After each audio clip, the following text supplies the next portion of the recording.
Gimana Bapak Ibu? Sudah ada dari tahun atau kurikulum di tahun 1984. Ya, sebelumnya mungkin Bapak Ibu yang baru bergabung, perkenalkan saya Rustina Meganoveni, biasa dipanggil Noveni.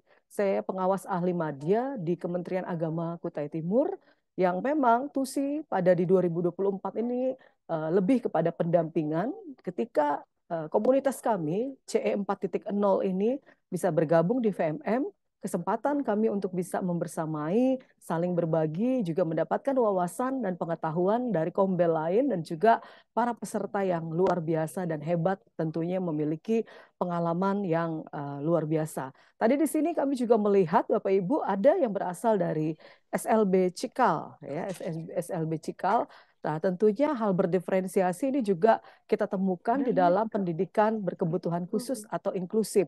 Nanti kita akan mungkin bisa mendengar buat pengalaman dari Bapak Ibu, rekan-rekan yang berada di sekolah tersebut, supaya kita juga bisa menimba ilmu, bukan hanya menyusun dari sisi administrasi. Kalau penugasannya kan menyusun modul ajar berdiferensiasi, tapi kita juga mendapatkan pengetahuan dan ilmu-ilmu baru atau wawasan baru dari saudara-saudara kita, rekan-rekan kita yang sudah lebih dulu mungkin menerapkan pendidikan berkebutuhan atau pendidikan berdiferensiasi di dalam proses pembelajaran di sekolah masing-masing.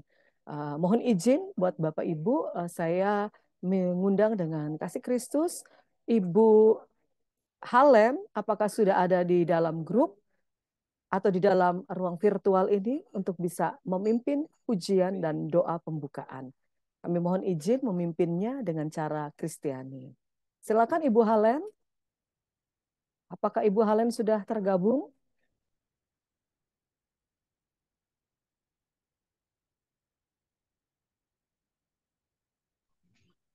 Ya, halo, selamat malam. Ya, selamat malam Ibu. Silakan. Saya minta untuk bisa membawa kita dalam pujian dan memimpin di dalam doa pembukaan. Silakan Ibu.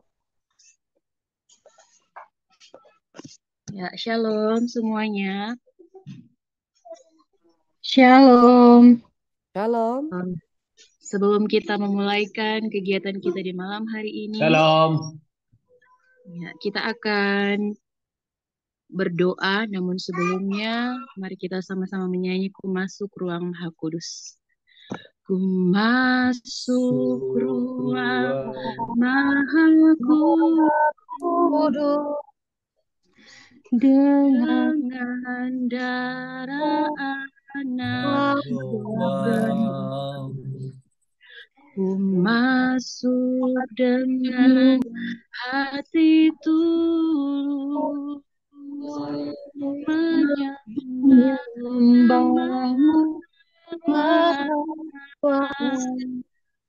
Ku menyembahmu,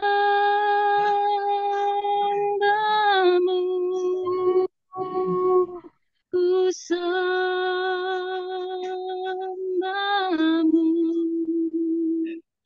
ku menyembahmu,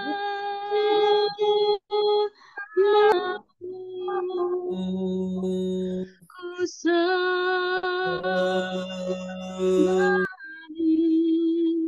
sebab namamu kudus, kudus Tuhan.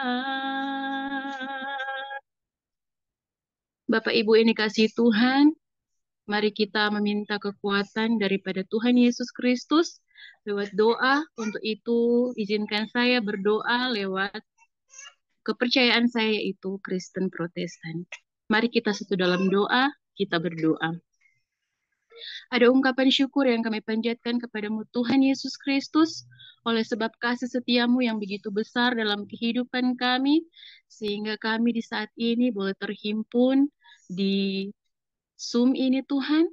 Dan pada saat ini Tuhan kami hendak memulaikan kegiatan kami bersama dengan narasumber kami, Ibu Noveni, yang pada hari ini sudah menjadi hari kedua kami untuk mengikuti kegiatan diklat ini atau webinar ini Tuhan.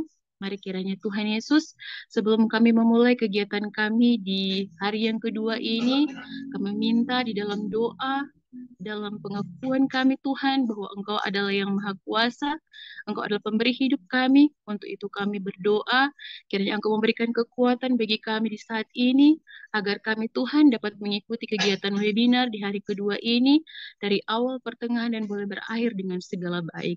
Dan kami berdoa biarlah kiranya untuk materi-materi yang kami akan terima di saat ini, biarlah kiranya Engkau memberikan hikmat, kebijaksanaan bagi kami Tuhan, sehingga kami dapat mengikuti setiap materi yang diberikan dengan baik, dan bahkan juga Tuhan materi yang kami terima boleh kami praktekkan dalam kehidupan kami setiap hari atau dalam lingkup kerja kami sebagai seorang guru atau pendidik. Biarlah kiranya Tuhan kegiatan kami di saat ini, kami hanya menserahkan ke dalam tangan-Mu yang penuh kasih, dan boleh jadi hanya dalam nama Tuhan Yesus Kristus, yang adalah Tuhan dan Juru Selamat kami yang hidup. Kami berdoa dan bermohon, serta bersyukur kepadamu. Haleluya. Amin. Ya. Terima kasih Ibu Halen Retna Tampangguna ya, sama-sama Ibu. atas pujian dan doa yang sudah dipimpin pada komunitas kita untuk memulai kegiatan di malam hari ini. Bagaimana Bapak Ibu? Semuanya sehat ya, semangat ya. Walaupun ini sebenarnya kondisi libur, weekend, libur yang cukup panjang, tapi tidak menyurutkan semangat Bapak Ibu untuk bisa bergabung bersama di dalam kegiatan ini. Saya juga mengucapkan selamat datang buat Bapak Ibu dari mata pelajaran lain atau kombel lain yang bersedia datang hadir bersama dengan kami pada saat ini. Saya menyapa Ibu Norce Revalo dari Ambon, senior saya. Terima kasih Bunda sudah bisa bergabung. Selamat malam. Inilah komunitas Kombel Christian Education 4.0. Puji syukur sudah tergabung di tahun 2024 ini di Plafon Merdeka Mengajar, sehingga lebih luas lagi jangkauan dalam proses pendampingan Bunda, bukan hanya sekedar di pembinaan atau pendampingan di wilayah kerja, tapi bisa membersamai dengan rekan-rekan. Nanti kami berharap juga Ibu All bisa bergabung sebagai instruktur, atau rekan-rekan yang lain semuanya juga yang mempunyai kompetensi di dalam Kombel ini bisa membagikan wawasan dan pengetahuan kompetensi bagi kita semua untuk membangun penggiat pendidikan, khususnya kita pendidik PAK atau penggiat PAK di sistem pendidikan di Indonesia. Nah, Bapak Ibu, saya mungkin mau mendengar dulu sebelumnya dari teman-teman atau Bapak Ibu peserta, apakah yang kemarin tadi malam sudah bergabung di WhatsApp group sudah bisa masuk ke dalam Google Classroom, Bapak Ibu? Karena memang tidak bisa menggunakan akun Belajar ID, Bapak Ibu bisa menggunakan akun Gmail yang lainnya. Kemudian nanti Bapak Ibu gunakan kode kelas sehingga bisa masuk. Di situ ada 2 penugasan yang terkait dengan pemetaan diferensiasi, benar Bapak Ibu, lalu langsung menyusun kepada modul ajar PAK berdiferensiasi, khususnya untuk guru-guru PAK yang tergabung di Kombel. Tapi bila ada rekan-rekan dari MAPEL lain, mungkin dari Kombel lain, silakan untuk bisa juga memberikan masukannya terhadap apa yang sudah dikerjakan atau dilakukan pada kegiatan kita selama 2 hari ini. Dan juga permohonan maaf di mana yang harusnya adalah host dan moderator dari Kutim atau Kalimantan Timur ini masih jaringannya tidak stabil. Di daerah kami Kutim itu Bapak Ibu seharian itu ada mati lampu sehingga susah terjangkau untuk bisa masuk ke jaringan. Jadi sinyal juga turun naik sehingga sampai sekarang susah untuk bisa dihubungi WhatsApp dan juga masuk di virtual Zoom. Kemudian Ibu Herlina Ferawati mohon izin Bapak Ibu di pertemuan berikutnya beliau akan bergabung di Maret ya Bapak Ibu, karena nanti tanggal 14 Februari di saat kita sedang pesta demokrasi kita juga punya kegiatan terkait dengan TTS pada PAK dan BP. Nah, ini nanti pengawas dari Kota Kupang Bapak Christopel Metboki yang akan membagikan apa itu TTS pada PAK dan BP, karena beliau juga adalah penulis dari buku TTS pada PAK dan BP. Saya ingin mendengar Bapak Ibu mungkin sharingnya dulu sebelum kita pada malam hari ini tidak ada penugasan, tetapi lebih mungkin pada kegiatan sharing kita terkait dengan apa yang sudah Bapak Ibu pahami di hari pertama, lalu membaca literatur yang sudah disampaikan di Google Classroom, atau juga ada pertanyaan-pertanyaan dan respon terkait penyusunan penugasan kita lakukan di malam hari ini Bapak Ibu. Saya ingin mendengar dulu mungkin buat rekan-rekan yang berada di wilayah Indonesia bagian Barat, Sumatera, Jawa, ya, untuk bisa menyampaikan apa yang menjadi daerah Kalimantan Barat. Mungkin ada teman-teman yang bergabung, apa yang menjadi respon Bapak Ibu terhadap webinar pendampingan penyusunan modul ajar ini. Mungkin ada tanggapan, ada respon, atau juga ada saran terkait dengan apa yang sudah kita lakukan. Silakan Bapak Ibu bisa raise hand yang mungkin ingin menyampaikan, para peserta dari wilayah Indonesia bagian Barat. Silakan Bapak Ibu.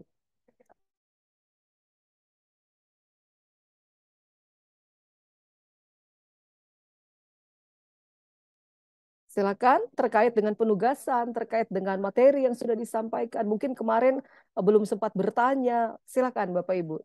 Sebelum kita sedikit masuk ke materi, karena kan kemarin kita sampaikan bersama, kita pelajari bersama dari hasil menjawab angket atau kuesioner atau juga form pendaftaran, kebanyakan Bapak Ibu adalah golongan darah apa Bapak Ibu?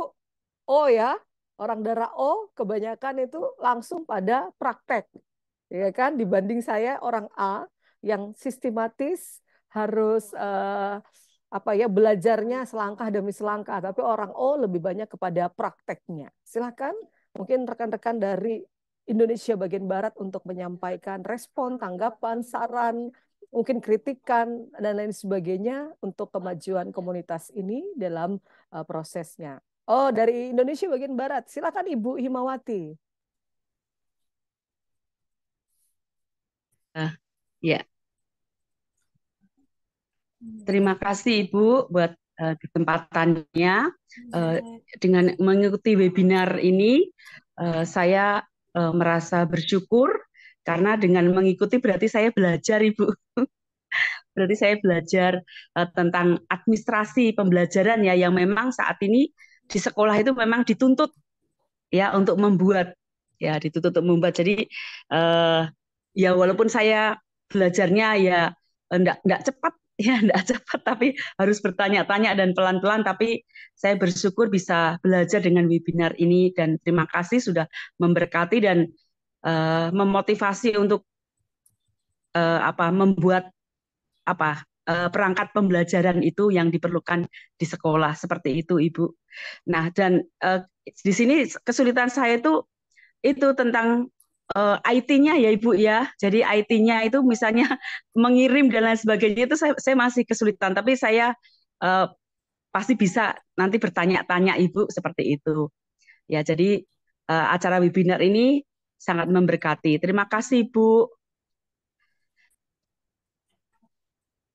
Ya, terima kasih Bu Himawati dari daerah istimewa Yogyakarta, Bu ya.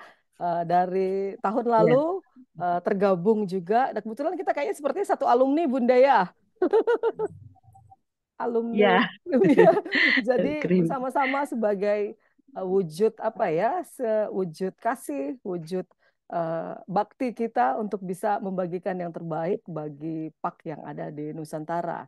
Itu tadi Bunda ya, dan terima kasih. Ya bisa dimaklumi ya, semua kita juga sedang belajar IT karena zaman COVID, mau tidak mau, suka tidak suka, yang tadinya gaptek harus menyesuaikan diri dengan kecepatan IT ini. Saya lihat tadi di sini ada Bapak yang juga mungkin dari luar Kombel, beliau Eskom, tapi saya tidak tahu tadi namanya siapa. Tentunya kemampuan dan kompetensi beliau sesuai dengan bidang beliau, jago tentunya di bidang IT dibanding kita yang mungkin murni PAK ya Bapak Ibu ya. Tetapi tidak menutup kemungkinan seperti kata Bu Himawati, tadi terus mau belajar, terus mau mengembangkan diri, selain mendapatkan tuntutan dari sekolah mengenai administrasi. Kemarin saya baca di Reels Facebook ya, atau menonton, harapan para pendidik guru supaya ketika pemimpin yang terpilih nanti di 14 Februari atau hasilnya seperti apa, kita menginginkan guru tidak lagi dipenuhi tuntutan administrasi yang terlalu banyak. Benar Bapak Ibu? Karena yang utama ini kan sebenarnya kepada para peserta didik kita, goal capaian pembelajaran yang akan tercapai. Tapi tidak menutup kemungkinan bahwa si pendidik juga memiliki kompetensi yang semakin maju sesuai dengan perkembangan zaman. Terima kasih Bunda Himawati dari Indonesia bagian ya, Barat.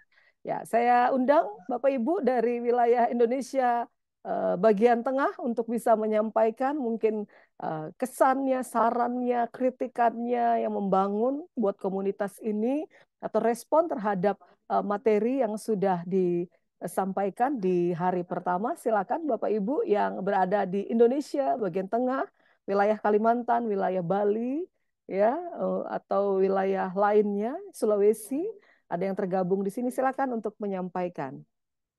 Saya tunggu Bapak Ibu. Silakan.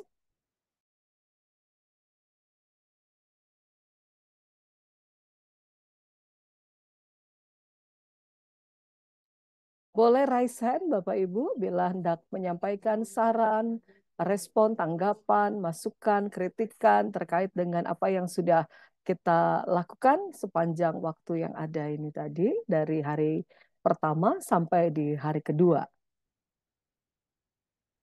Bagaimana Bapak Ibu di Indonesia bagian tengah?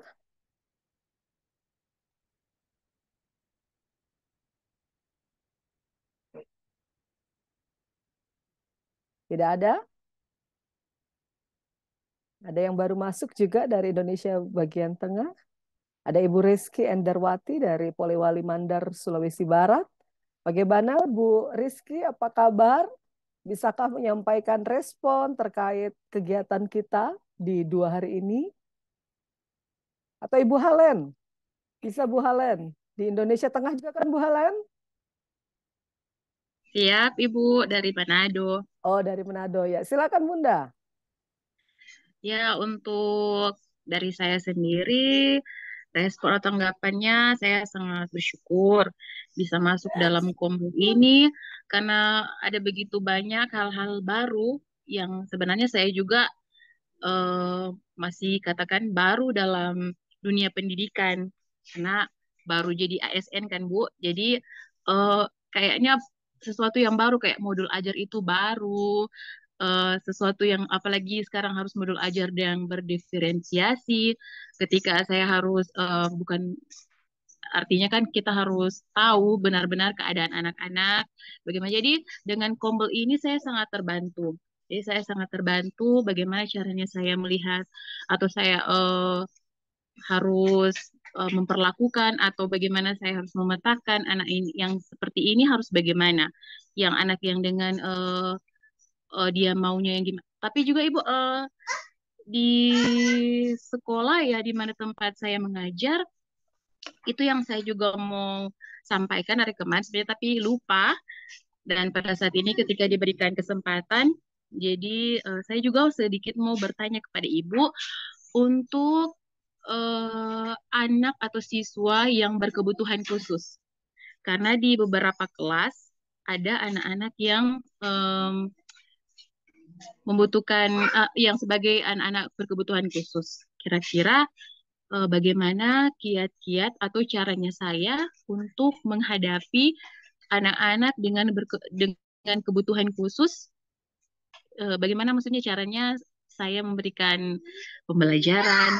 Karena jujur kalau misalkan tapi kalau dalam pembelajaran sehari-hari, kalau misalkan kan saya guru mapel ya Bu, jadi seminggu sekali lah ketemu dengan anak-anak itu. Jadi kalau misalkan masuk ke kelas, dia responnya bagus sih Bu. Maksudnya dia memang nggak bisa menulis. Cuman kalau misalkan saya suruh bikin tugas, misalnya ada tugasnya begini, dia itu excited Bu. Dia excited tapi dia nggak tahu harus dia nggak ada yang dia tulis di buku tulis. Ada yang dia tulis kayak cuman kotak-kotak kecil atau gambar kayak centang-centang begitu. Tapi banyak satu buku begitu. Dan di situ saya cuman bisa apresiasi dengan cara memberikan nilai atau beri tanda benar dan tanda tangan saya. Atau kira-kira kalau dari Ibu misalkan ada kiat-kiat apa yang boleh saya berikan supaya juga bukan sekedar cuman memberikan tanda tangan atau nilai itu, bagaimana caranya saya ada kiat-kiatnya untuk bisa memberikan sesuatu yang lebih bermakna untuk anak dengan kebutuhan khusus tersebut. Terima kasih, Ibu. Oke, terima kasih Bu Halen untuk respon dan juga ada bentuk pertanyaan yang disampaikan karena memang kondisi di sekolah Ibu dalam mapel yang Ibu ampuk, dalam hal ini PAK ya Bunda ya, ada di kelas Ibu anak-anak Ya. berkebutuhan khusus. Tadi saya melihat ada dari sekolah luar biasa SLB, tapi ketika lihat di partisipan ternyata mungkin sudah lip.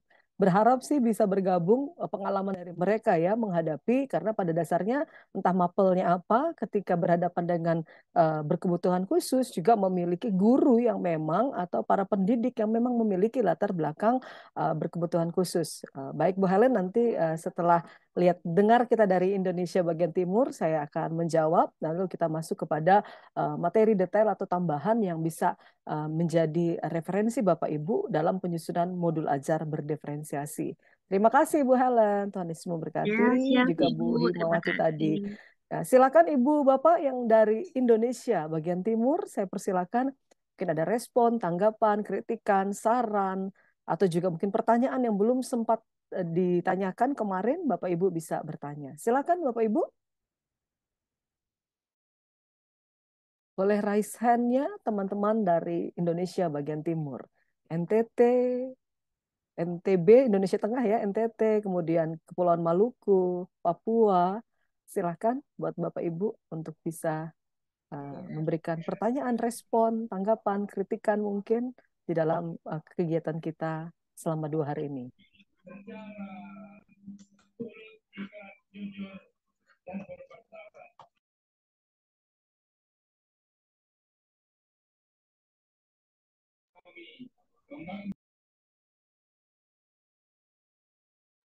Bagaimana teman-teman di Indonesia bagian timur? Belum ada ya? Oke, saya akan mencoba menjawab apa yang menjadi pertanyaan dari Bu Halen. Ini juga pengalaman di wilayah kami di Kutai Timur, Bapak Ibu. Ada satu sekolah memang ditunjuk sebagai sekolah yang menerima anak-anak ABK berkebutuhan khusus atau sekolah inklusif ya Bapak Ibu. Tapi kami juga memiliki SLB Kutai Timur. Eh, Kebanyakan memang untuk anak-anak kelas mapel PAK itu ada 1, 2, 3 orang yang ada di kelas tersebut, di satu sekolah tersebut. Jadi pengalaman dari sekolah tersebut, Bapak Ibu menempatkan eh, pendamping atau guru pendamping untuk proses pembelajaran PAK. Tetapi di kelas PAK sendiri yang saya dampingi atau yang saya bina bukan guru pendamping, tapi lebih kepada pendamping si siswa. Karena tadi seperti kata Bu Halen, anaknya hanya bikin kotak-kotak-kotak ya, walaupun dia antusias dalam menerima pembelajaran. Nah, kita harus memahami dulu Bu Halen dan juga rekan-rekan semua. Di dalam Google Classroom nanti saya juga akan bagikan literaturnya Bapak Ibu, karena ada pembelajaran berdiferensiasi khusus anak-anak berkebutuhan khusus. Nanti Bapak Ibu bisa cek di Google Classroom, ada sekitar 4 atau 5 literatur baru yang saya bagikan kepada Bapak Ibu selain materi, sehingga Bapak Ibu bisa belajar sendiri. Layaknya di PMM itu kan ada modul-modul pembelajaran bagi guru penggerak, sekolah penggerak, mereka mempelajari modulnya sendiri. Bapak Ibu coba learning by doing, learning by diri sendiri supaya bisa memahami, memaknai apa sih yang bisa kita breakdown dari tulisan-tulisan tersebut yang kita bisa praktekkan. Jadi nanti Bu Helen mungkin bisa memetakan dulu, kembali kan di diferensiasi pertama. Kalau kita mau masuk dalam proses pendidikan atau pembelajaran berdiferensiasi, memetakan dulu anak yang ABK tadi masuk di mana. Apakah dia tunawicara, tunagrahita, ABK, GTL, gangguan tingkah laku, supaya Bapak Ibu bisa melakukan terapi apa yang cocok, kemudian strategi apa yang cocok, pendekatan apa yang cocok. Karena kan kalau dari guru jelas seperti yang ditanyakan kemarin salah satu guru matematika, dia kebingungan antara diferensiasi pada bidang guru, apakah masuk kepada proses konten atau produk.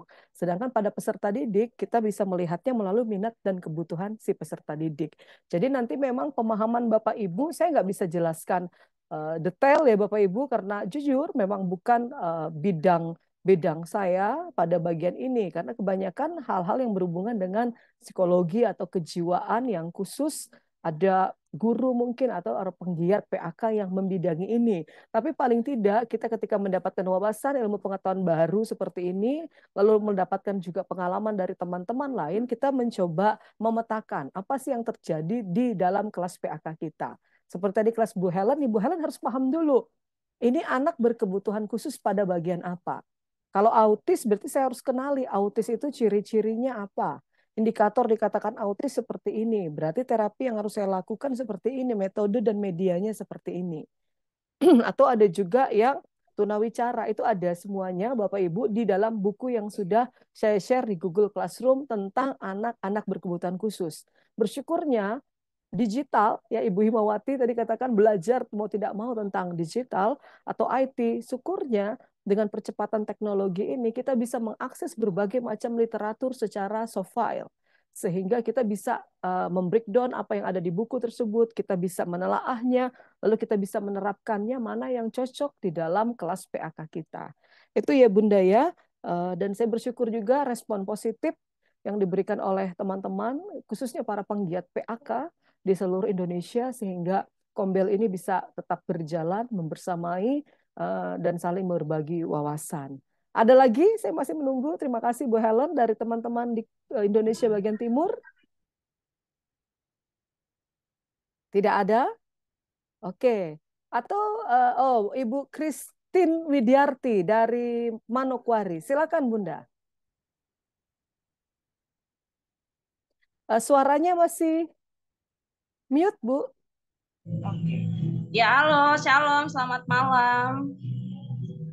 Ya, terima kasih untuk kesempatannya. Ya, ini adalah pertama kali saya mengikuti webinar. Ya, karena memang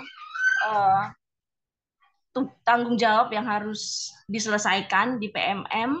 Ya, kemarin saya masuk terlambat karena memang kami perbedaan waktunya 2 jam. Jadi saya pikir masih belum mulai, ternyata sudah lewat seperti itu. Nah, saya banyak belajar juga dari apa yang sudah dibagikan di WA Group ya terkait dengan gaya mengajar, ya gaya belajar siswa.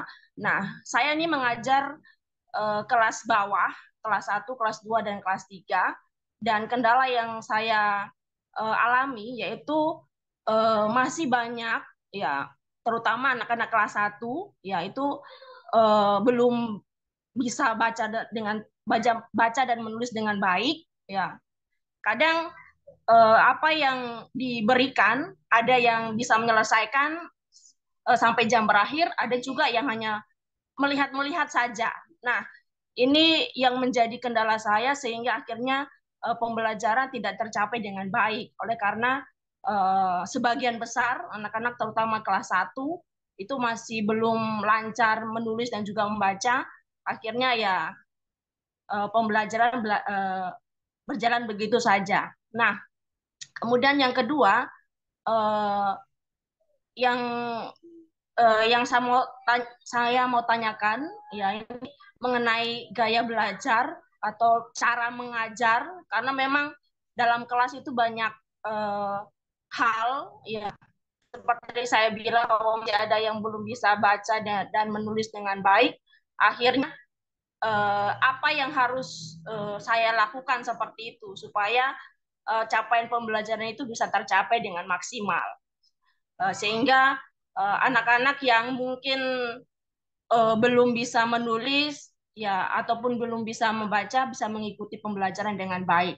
Akhirnya ketika ulangan ya atau penilaian sumatif baik itu tengah semester maupun akhir semester, akhirnya ya kita hanya bisa menilai yang bisa sekian, yang belum bisa sekian. Nah, dari kegiatan webinar ini saya sangat berharap bahwa ada pembelajaran baru, terutama bagaimana menangani anak-anak yang seperti ini. Mungkin itu saja. Terima kasih.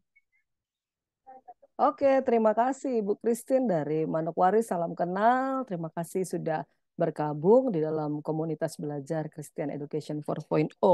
Nah, mengenai apa yang disampaikan Ibu Christine, saya percaya buat teman-teman yang tersebar dari ujung Indonesia bagian barat sampai Indonesia bagian timur, kami yang di Indonesia bagian tengah, Ibu Christine juga memiliki hal yang sama atau kendala yang sama. Terkadang di kelas 1 anak-anak kita belum bisa membaca. Benar Bapak Ibu yang pernah memegang kelas bawah tentunya pernah mengalami hal atau sempat kewalahan di dalam hal ini.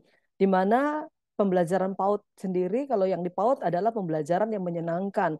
Otomatis hal-hal yang terkait dengan motorik dan lain sebagainya, apalagi kurikulum merdeka, si anak tidak dituntut sebenarnya untuk bisa mengenal terlalu cepat membaca. Takutkan juga nanti mengalami kebosanan karena harus ada yang dikembangkan terlebih dulu di dalam satuan pendidikan PAUD. Tetapi pada dasarnya kita sendiri kadang guru atau orang tua memiliki ketakutan, ya benar Bapak Ibu, ketika anak-anak kita masuk kelas 1 tidak bisa membaca. Tapi kenyataannya justru di lapangan memang banyak anak-anak kita di kelas 1 yang belum bisa membaca. Bagaimana yang harus kita lakukan terkait mungkin yang ditanyakan oleh Ibu Christina tadi, korelasi antara gaya belajar dengan capaian pembelajarannya, metode atau media apa yang saya gunakan. Nah, yang pertama mungkin teman-teman nanti juga bisa menyampaikan pengalamannya.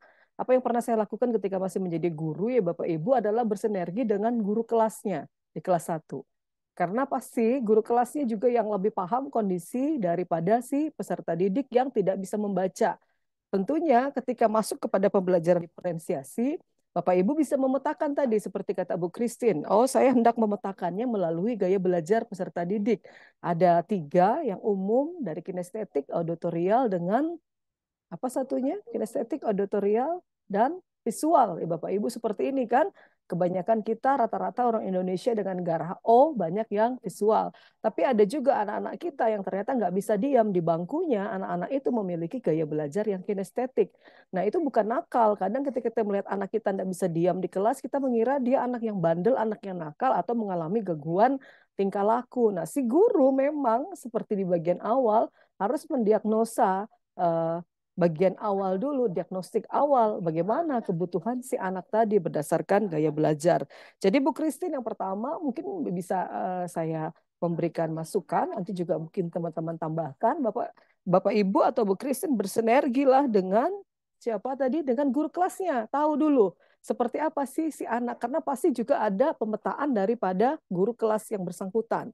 Kemudian juga mungkin bisa ketika mendapatkan informasi hasil pemetaan tersebut, sudah dapat tentang gaya belajarnya, koordinasilah itu dengan orang tua. Ada buku penghubung. Kemarin dari Bu Herlina, kalau Bapak Ibu ingat di webinar kita sebelumnya seperti di TK ya Bapak Ibu, Bu Herlina di sekolahnya sebagai kepala sekolah masih menerapkan buku penghubung dari kelas 1 sampai dengan kelas 6.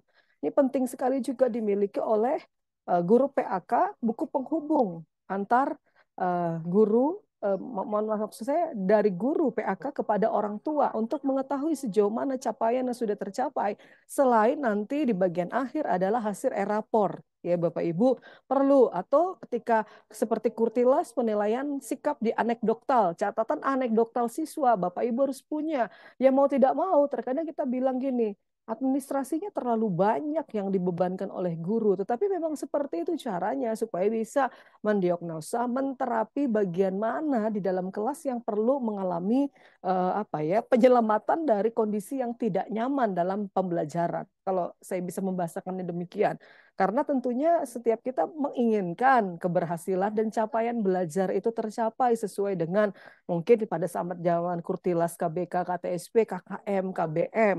Atau pada saat sekarang ini KKTP-nya tercapai. Nah, itu seperti itu Bapak Ibu. Tetapi tidak menutup kemungkinan ya kadang gurunya memarkup nilai. Benar Bapak Ibu, kita ya sudahlah naikkan saja dari segi penilaian kognitif. Sikap baik-baik saja, ogah repot, begitu kan, malas repot. Tetapi yang diminta oleh pemerintah itu kan sebenarnya pada saat ini kalau kita memahami esensi dari kurikulum merdeka bukan itu.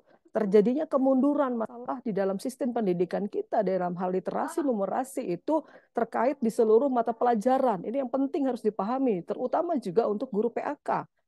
Kita menggiatkan siswa untuk apa? Suka membaca literasi, tetapi gurunya sendiri nggak pernah suka membaca. Bagaimana bisa mendapatkan hal wawasan baru untuk bisa menstimulus dan merangsang siswa juga memiliki kecintaan membaca. Nah, ini yang penting harus kita pahami dulu sebagai guru PAK. Ini karena khususnya kita teman-teman di Kombel ini adalah guru-guru pendidikan agama Kristen. Giatkan dulu bagaimana mereka mencintai literasi, minimal mereka mencintai membaca Alkitab atau firman Tuhan. Karena banyak hal-hal yang indah, banyak hal-hal yang luar biasa yang ditemukan di dalam kebenaran firman Tuhan. Jadi itu Bu Christine. Lalu yang kedua, metode dan medianya Ibu ubah. Mungkin pakai flashcard. Mau tidak mau, aduh Bu Fen susah carinya di Papua. Apa kami harus memesan lewat penyedia layanan? Nggak usah Bu. Kemendikbudristek ini kan udah bekerja dengan pemilik aplikasi dari Australia, yaitu Canva for Education atau Canva. Canva itu adalah aplikasi untuk mendesain berbagai macam logo, berbagai macam hal versi cetak. Saya sendiri kalau Bapak Ibu melihat di apa namanya itu di materi itu kan banyak terbantu dengan Canva. Modul ajar yang saya susun LKPD-nya itu modulnya banyak sekali saya terbantu dengan Canva. Sebelum Canva masuk di PMM atau bergabung digunakan Kemendikbudristek, saya sudah dari 2018 menggunakan Canva untuk mendesain logo-logo, kemudian slide-slide ketika saya melakukan penugasan sebagai pengawas karena betul-betul menarik. Nah, sekarang gunakan itu Bapak Ibu. Ya mau tidak mau gurunya keluar dari hal mungkin pembiayaan atau ada sekolah biaya, Bapak Ibu bisa bikin posternya, flashcardnya sendiri karena sesuai dengan kebutuhan peserta didik. Yang ketiga, Bapak Ibu harus benar-benar mengenali model dan metode yang cocok diterapkan di kelas Bapak Ibu. Sesuai tadi dengan apa? Mungkin kebutuhan siswa melalui gaya belajarnya, ada konten proses, atau juga nanti di gurunya termasuk kepada lingkungan belajar. Lingkungan belajar saya itu seperti apa di sekolah atau di kelas yang saya ampu. Gurunya harus paham. Mungkin saya menyampaikan teori pada saat ini Bapak Ibu. Ada buku-buku yang sudah saya sampaikan atau literatur. Nah, Bapak Ibu tinggal belajar sendiri. Kalau istilah dari PBB itu kan learning by doing. Jadi belajar sambil mengerjakan apa yang sudah Bapak Ibu dapatkan sebagai wawasan atau pengetahuan di 2 malam ini. Karena tanpa adanya praktek akan susah Bapak Ibu. Saya juga mohon maaf di sini. Kemarin ada yang tanya, Bu Fen, bagaimana sertifikat? Jangan langsung ujuk-ujuk sertifikat ya Bapak Ibu. Yang pertama, saya senang dengan teman-teman di sini adalah mau belajar bersama. Sertifikat itu bonus Bapak Ibu, jangan takut masalah PMM apa. Itu kan ibaratnya terkait untuk kenaikan pangkat kita sebagai seorang ASN untuk penilaian itu. Tapi itu tidak menjadi hal yang serta-merta utama untuk dapat sertifikat. Yang utama itu adalah ketika Bapak Ibu melakukan proses pembelajaran di sekolah yang dinilai oleh kepala sekolahnya. Saya tidak fokus untuk bagian itu ya Bapak Ibu. Nanti mungkin suatu saat kita akan mengundang yang khusus memang memahami bagian terkait dengan e-kinerja. Misalkan rekan-rekan ASN yang tergabung di BKN dan lain sebagainya, sehingga bisa menjelaskan bagian itu. Atau guru-guru atau kepala sekolah yang memang sudah ditatar atau dilatih pada bagian ini, sehingga tidak mengalami kesalahan kaprah atau salah kaprah pemahaman terhadap apa yang harus dikumpulkan terkait dengan atribut-atribut atau kinerja Bapak Ibu yang ada di sekolah terkait dengan plafon Merdeka Mengajar atau e-kinerja PKN. Itu ya Bapak Ibu. Fokus kami di CE 4.0 ini adalah mengembangkan kompetensi Bapak Ibu, berbagi wawasan apa yang CE 4.0 punya untuk Bapak Ibu bisa kembangkan di lingkungan pendidikan. Jadi itu ya Bunda ya. Bu Christine, dari pertama tadi Bapak Ibu silahkan bersinergi dengan guru kelasnya, terutama di kelas 1, 2, 3, di kelas bawah tadi. Lakukan pemetaan kebutuhan apa, lalu pelajari metode dan media yang apa cocok. Gunakan aplikasi ketika Bapak Ibu mungkin membuat media pembelajaran. Contohnya flashcard tadi untuk bisa membaca. Atau menggunakan, saya di modul Bapak Ibu kalau buka di akademia itu, mungkin agak berat ya untuk kelas 1 yang saya susun, saya menggunakan konsepnya wartawan itu 5W1H. Tapi anak-anak bisa sesuai dengan gaya bahasa kita kepada mereka disampaikan. Karena ada yang sekolahnya berada di pedalaman, ada yang di perkotaan, di pesisir, itu harus kita sesuaikan dengan konteks dan kebutuhan mereka. Karena apa Bapak Ibu ingat di KKM atau KBN kompleksitas dari proses pendidikan atau pembelajaran itu berbeda-beda di setiap sekolah, di setiap kelas yang kita ampu, terutama di kelas PAK. Itu ya Bu Christine, semoga membantu.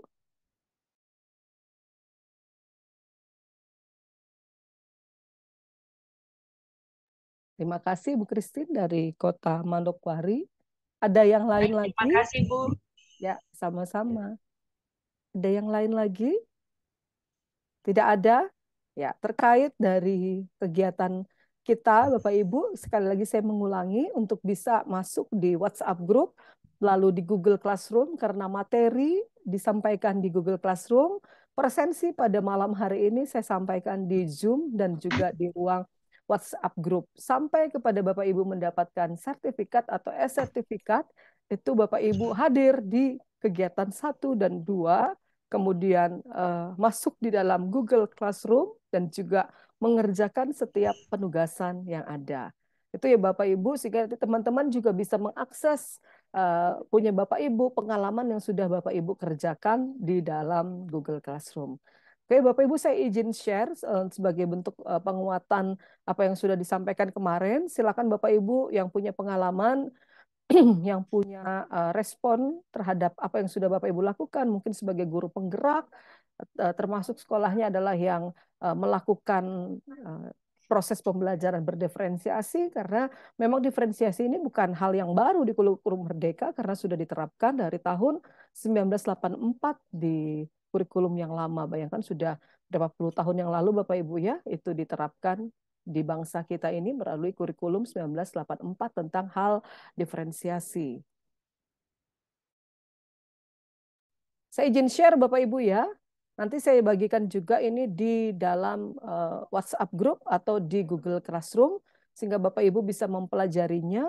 Penugasan itu kan paling lambat tanggal 12 Februari, kemudian nanti hasil semuanya itu bila Bapak Ibu selesai dan sudah sesuai dengan alur, sertifikat akan tertaut di dalam Drive sesuai dengan email yang Bapak Ibu kirimkan kepada admin di Christian Education 4.0. Peserta kita sudah 108, terima kasih yang sudah bergabung. Semoga kita mendapatkan hal-hal yang baik atau praktik baik untuk proses pendidikan kita bersama. Saya izin share Bapak Ibu ya.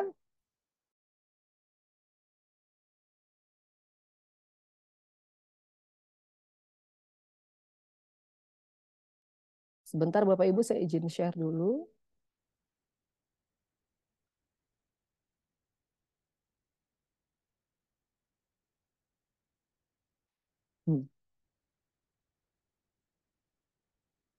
Maaf batuk.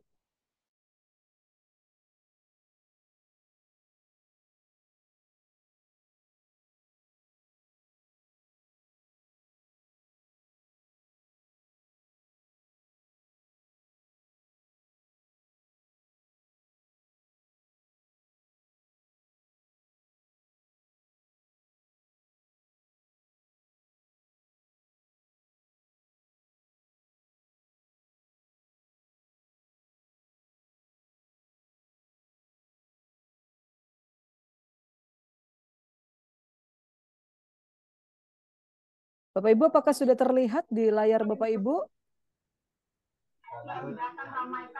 Sudah Ibu, sudah. Oke, terima kasih Bapak Ibu.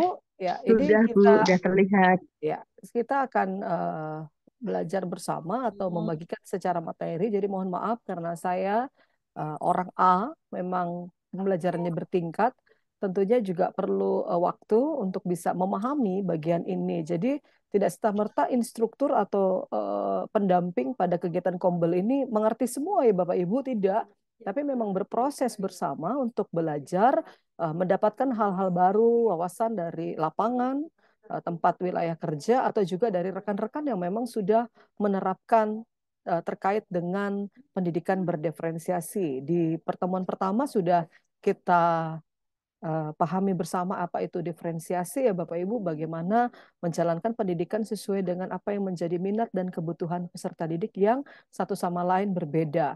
Nah, kalau lihat dari sisi gambar ini ya, gambar biasanya mewakilkan kondisi yang ada, di mana bahwa setiap siswa itu tidak bisa kita paksakan suka pelajaran seperti yang di sebelah kiri, suka sains, suka IPA. Ada juga yang mungkin kecerdasan yang seperti yang di cermin ini. Kemarin lupa ya menyampaikan ada bagian preferensi yang terkait dengan kecerdasan peserta didik. Bapak Ibu mungkin yang punya buku tentang kecerdasan multiple intelligence, Howard Gardner, itu perlu dipakai di dalam proses pembelajaran. Jadi memang banyak sekali sumber yang bisa kita ketahui untuk bisa memetakan kebutuhan, perbedaan antara satu peserta didik yang lainnya untuk bisa mencapai satu tujuan dan ketercapaian dalam proses pembelajaran. Khususnya buat kita penggiat PAK, bagaimana pembelajaran PAK atau setiap tema atau bab yang ada atau setiap elemen fase di kelas PAK itu bisa tercapai sesuai dengan diferensiasi yang ada. Nah, konten pada saat ini Bapak Ibu tentang perencanaan pembelajaran dan asesmen ini menguatkan pertemuan kemarin, lalu bagaimana cara merumuskan tujuan pembelajaran.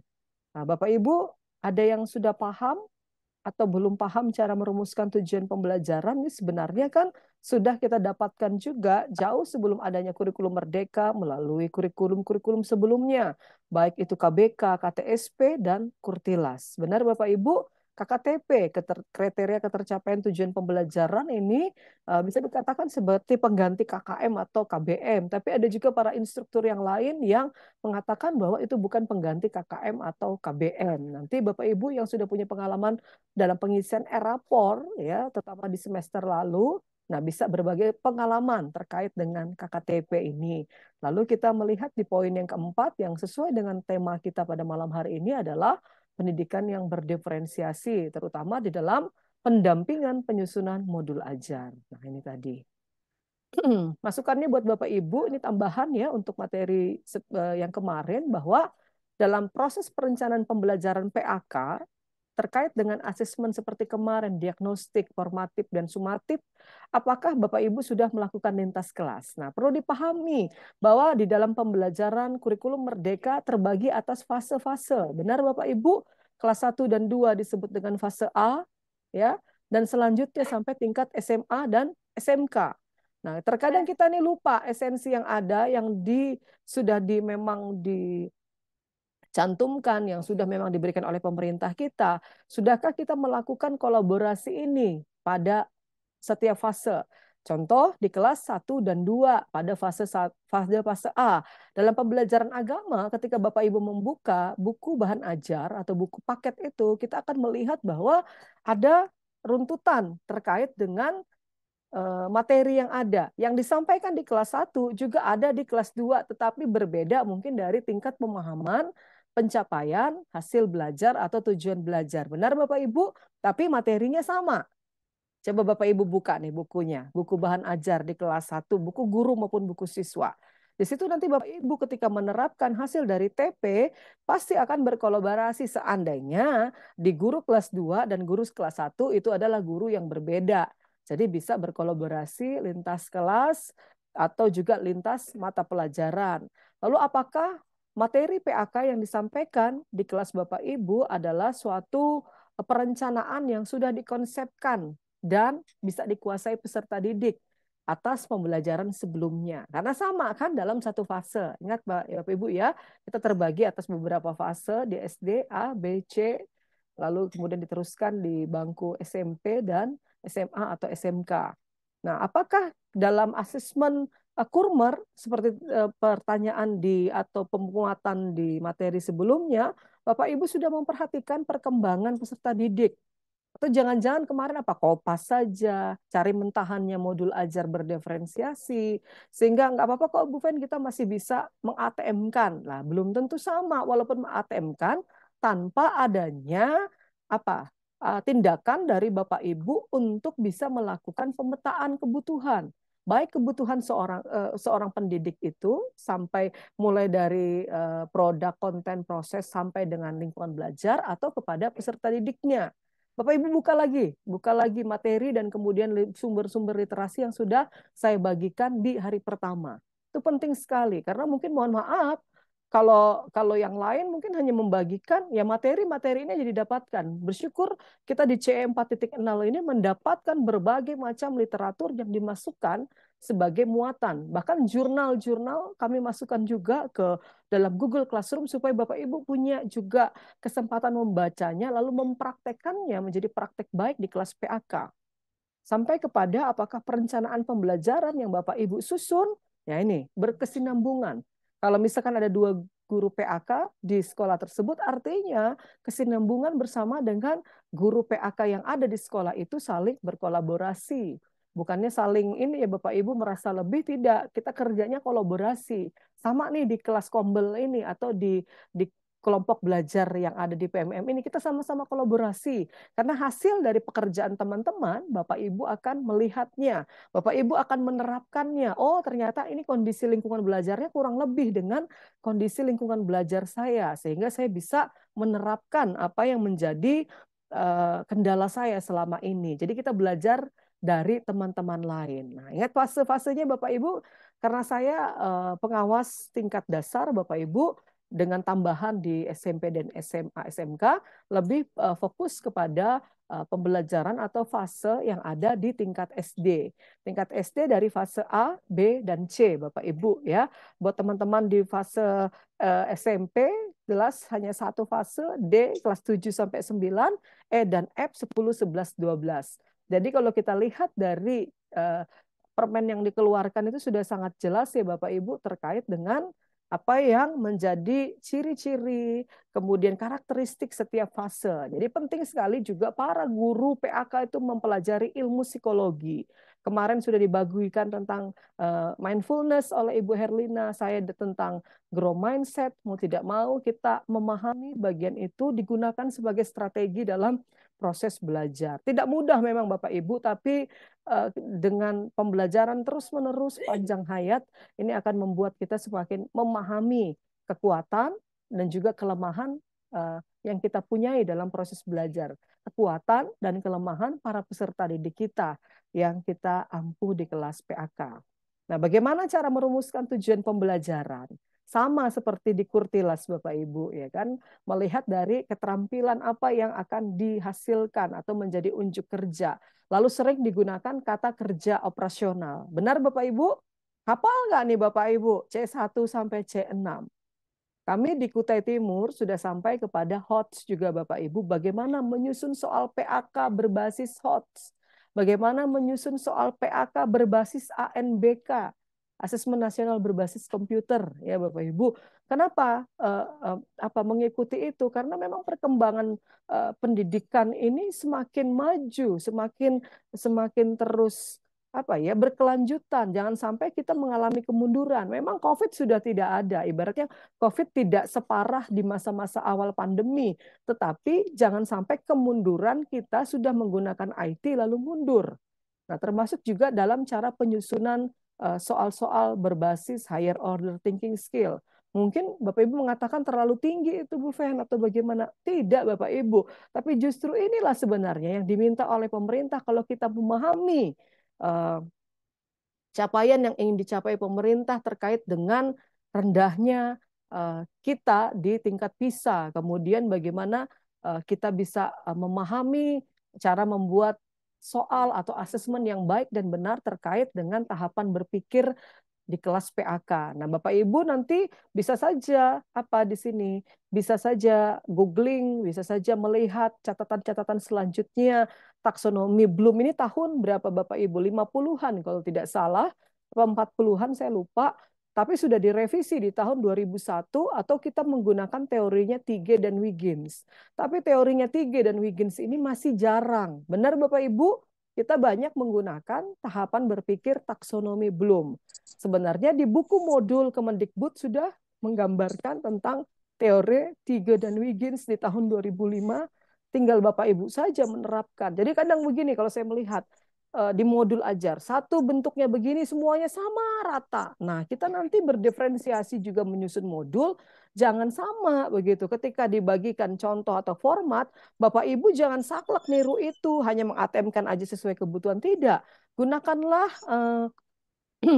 teori-teori atau tahapan berpikir yang lain yang mungkin memang cocok pada kelas PAK yang Bapak Ibu ampuh pada saat sekarang ini. Lalu lingkup materi. Nah, ini di Kurmer ya Bapak Ibu. Mohon maaf.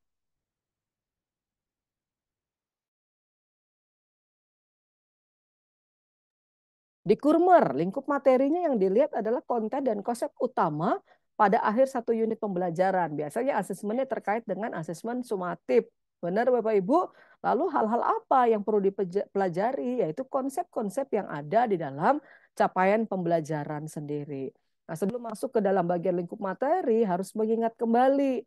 Ini yang perlu Bapak Ibu pahami ketika merumuskan tujuan pembelajaran. Kita sangat diuntungkan pada buku bahan ajar sudah memuat tujuan pembelajaran. Coba Bapak Ibu buka lagi bukunya masing-masing. Buku bahan ajar dari kelas 1 sampai kelas 2, kelas 11 yang ada sekarang ini Kurmer. Atau di buku Kurtilas juga sudah ada TP-nya. Benar Bapak Ibu? Sehingga kita nggak pusing-pusing lagi untuk merumuskan tujuan pembelajaran. Tapi perlu mengingat nanti ketika kita masuk kepada asesmen atau penyusunan soal sumatif, Bapak Ibu harus memahami ini.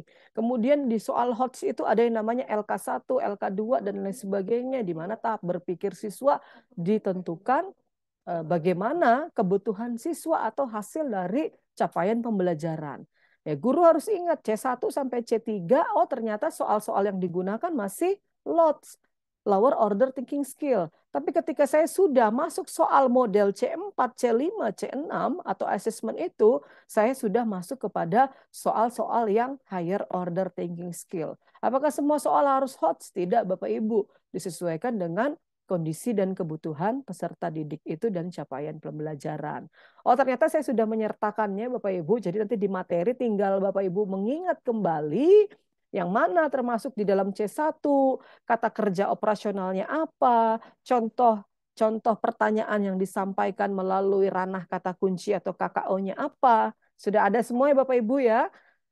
Jadi nanti mengingatkan kembali kepada Bapak Ibu ketika menyusun modul ajar dan juga lembar kerja Bapak Ibu LKPD, lembar kerja peserta didik ya LKPD di zaman ini LUK atau dulu LKS ya kan Bapak Ibu.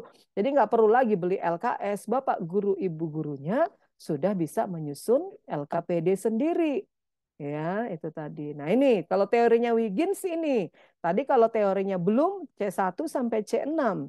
Tapi teorinya 3 dan Wiggins 2003 sampai 2005 yang digunakannya ini. Dia ada berapa? 1, 2, 3, 4, 6 juga. Tapi dia menggunakan kalimat deskriptif. Misalkan menjelaskan, menerjemahkan, lalu mengaplikasikan. Mana nih sekarang? Boleh berubah Bapak Ibu, jangan seperti yang biasanya PAK susun pakai C1 sampai C6 belum. Memang pada umumnya belum yang digunakan. Tapi alangkah baiknya Bapak Ibu belajar juga teori-teori lain apakah ini pas diterapkan di kelas Bapak Ibu. Itu ya. Nah ini tadi, kalau Bapak Ibu lihat di modul yang kami susun, baik yang berdiferensiasi atau belum memuat matriks diferensiasi, kami di semester 2 memuat kriteria ketercapaian tujuan pembelajaran. Di mana waktu ini dibagikan oleh tim penulis buku bahan ajar, mereka menyertakan formatnya untuk PAK seperti ini. Jujur, memang sepertinya terlalu kompleks ya Bapak Ibu, terlalu panjang. Sedangkan di mata pelajaran lain, sederhana, simple. Yang penting bisa menerapkan praktik baik. Tapi masukan yang bagus dari para penulis kurikulum atau buku bahan ajar kita PAK untuk kita bisa memuat tentang KKTP. Di mana kriteria ini saat pendidik merencanakan asesmen apa. Jadi nanti pertama TP1 apa, TP2 apa. Bagaimana indikator keberhasilannya ketika dia mungkin mampu menjelaskan titik-titik-titik. C berapa itu? Atau kita menggunakan teorinya Wiggins dengan 6 komponen mulai dari deskriptif sampai apa tadi Bapak Ibu? Sampai refleksi.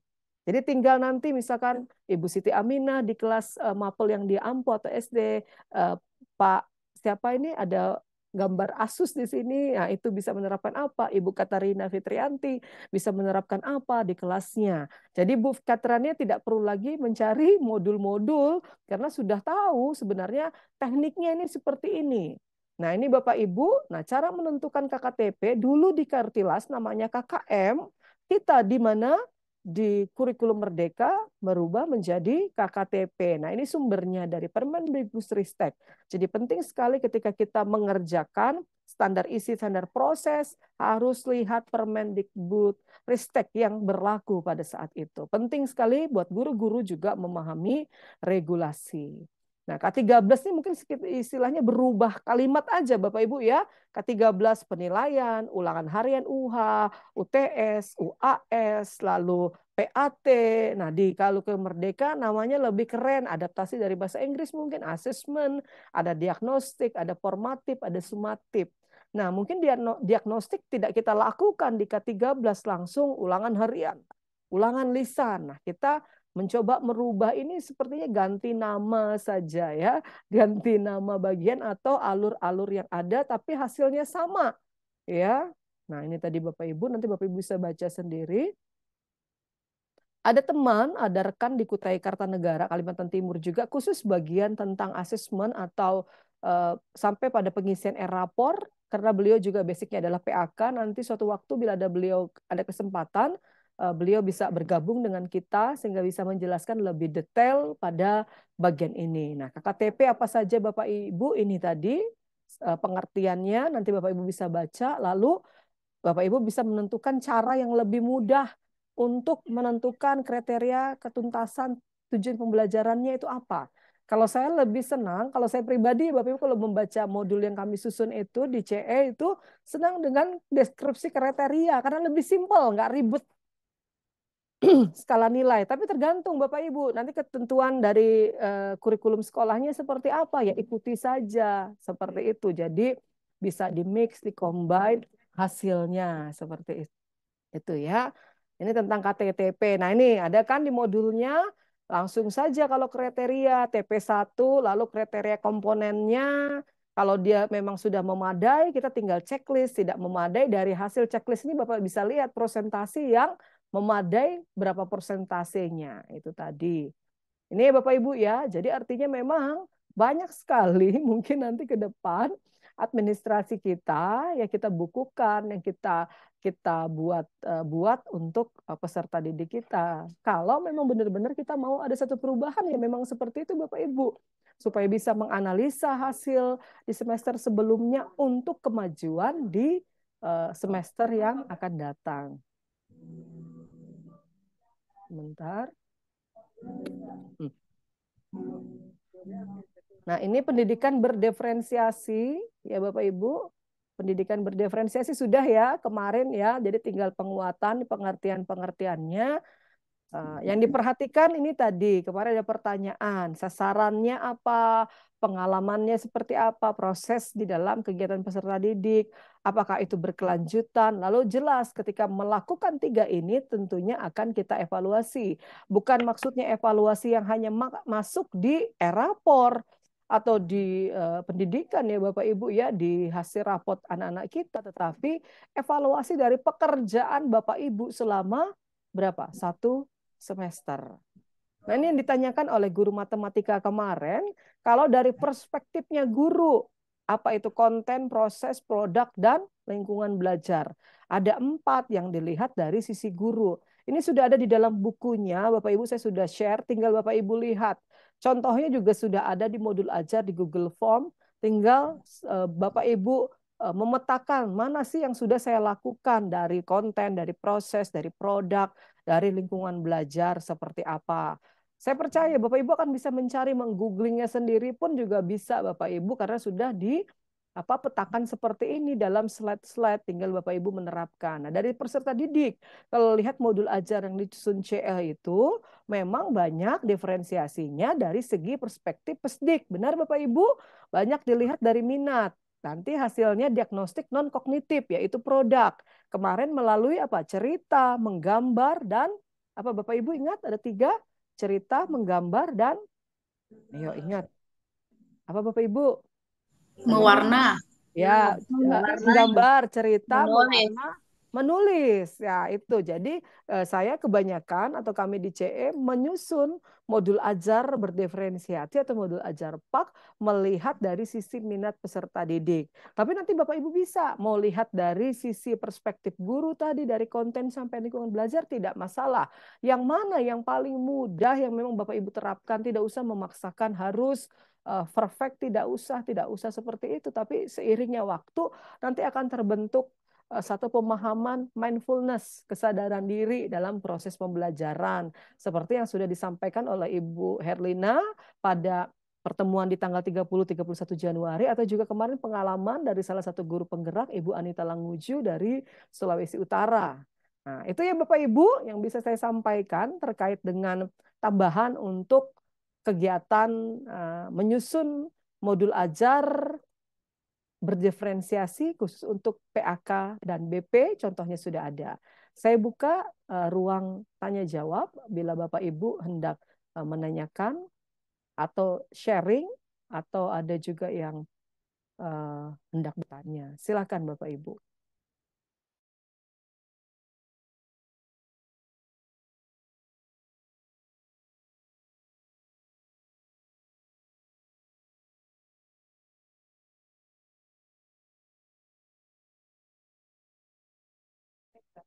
Silakan Bapak Ibu, boleh bertanya atau boleh Saya Bu, menanggapi. Ya, saya silakan. Bu. Siapa? Nabila Bu. Ya, silakan Ibu. Sebentar saya lihat dulu ini ya. Galeri. Dari mana Ibu? Dari Bandar Lampung Bu. Oh ya, silakan Bunda. Ya, jadi gini Bu, kan saya ini kan ngajar kelas 9 juga Bu. Kelas 7 juga, tapi siswa saya ini lebih minatnya ke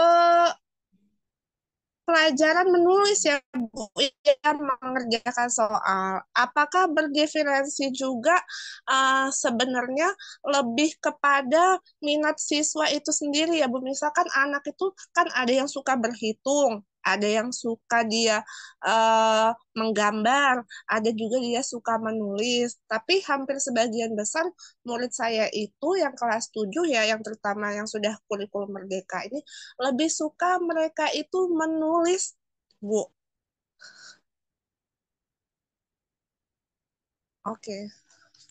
Jadi ini yang ditanyakan Ibu ini strategi apa atau bagaimana Bunda? Bu Nabila? Jadi saya tuh inginnya pembelajaran itu lebih inovatif aja. Jadi anak itu Inovatif.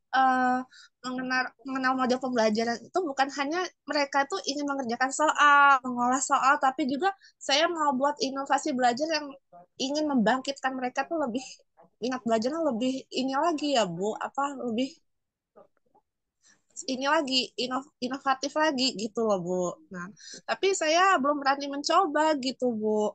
Ini karena kan memang saya kan di kurikulum merdeka ini kan sebenarnya kan lebih memerdekakan siswa ya Bu. Jadi saya untuk sementara ini menghormati, menghargai eh, apa yang seperti apa gaya belajar yang diinginkan oleh siswa gitu. Oke, terima kasih Ibu Nabila ya. Tadi dari mana Bu? Bandar Lampung. Bandar Lampung ya, dari Bandar Lampung. Selamat bergabung ya Bu ya. Mungkin walaupun Ibu melihat komunitas kami CE, tapi Ya, kami Bu. umum ya Bu ya. Ibu mapel apa Bu di SMP? Mapel PPKN, Bu. Wah, nah ini oke. PKN ini Bu, pengalaman saya juga waktu masih menjadi guru, salah satu mata Heeh. pelajaran yang terkadang buat siswa boring kalau kita tidak mengenal kebutuhannya, benar? Karena banyak hafalan Bu ya, Ya, banyak benar, Bu. hafalan. Padahal Ya, di Kurmer itu terkait P5 banyak hal yang bisa dilakukan. Dan pemerintah sudah mengeluarkan heeh. modul khusus baik dari tingkat SD atau PAUD sampai kepada SMA, SMK ada 7 modul kalau tidak salah. Tinggal dikembangkan. Nah, kalau mungkin terkait lagi dengan materi PPKN, tentunya jelas Bu, sebenarnya materi PPKN itu menyenangkan sama layaknya sejarah. Tapi kadang IPS itu anak-anak kurang suka karena kalau banyak hafalan, ada anak-anak tadi yang maunya langsung mengerjakan. Nah, memang penting yang dilakukan kalau didiferensiasi, memang Ibu harus petakan dulu. Tadi Ibu katakan anak-anak kok senangnya menulis, begitu di pelajaran ini langsung mau mengerjakan soal. Yang Ibu lakukan adalah pemetaan kebutuhan dahulu kepada para peserta didik dia. Entah lewat Ya, gaya belajarnya, visual, auditorial, kinestetik, atau taktikal tadi, atau Ibu menggunakan multiple intelligence kalau dari sisi perspektif siswa. Seperti itu. ya, Nah, dari guru, kontennya, isinya, otomatis harus misalkan kelas 7 itu bicara tentang apa biasanya, Bu? Saya lupa karena sudah apa? Kelas yang semester 2 ini di bab 8 ya apa, Bu? Mungkin di bab berapa ini kita? kebinekaan, kebinekaan Kebinekaan. Indonesia. Nah, kebinekaan. Nah, kami di PAK juga ada materi terkait kebinekaan. Nah, Ibu bagaimana? Jelas harus bisa apa? Memberikan stimulus melalui mungkin literasi digital atau literasi tertulis. Sudah tahu mungkin tadi Ya, anaknya kan senangnya tertulis mau menjawab soal. Mungkin Ibu bisa menggunakan ya, aplikasi. Sudah pernah Bu aplikasi-aplikasi untuk kayak seperti Quizzes, ya kan Bu ada atau lewat Wondershare Quiz Creator. Nah, itu Bu harus bikin seperti itu. Lalu buat oh atau iya, Canva for Edukasi, buat aplikasi itu menarik mungkin, menaruh minat dan juga memberi tantangan level berpikir kepada peserta didik. Jadi si ya, siswa bukan hanya sekadar mengerjakan soal lalu hafal konten-konten yang ada di pendidikan kewarganegaraan, tapi juga mereka bisa meresapi bagian itu. Jadi yang pertama Ibu ya, lakukan memang harus memetakan dulu Bu. Berapa Ya. siswa?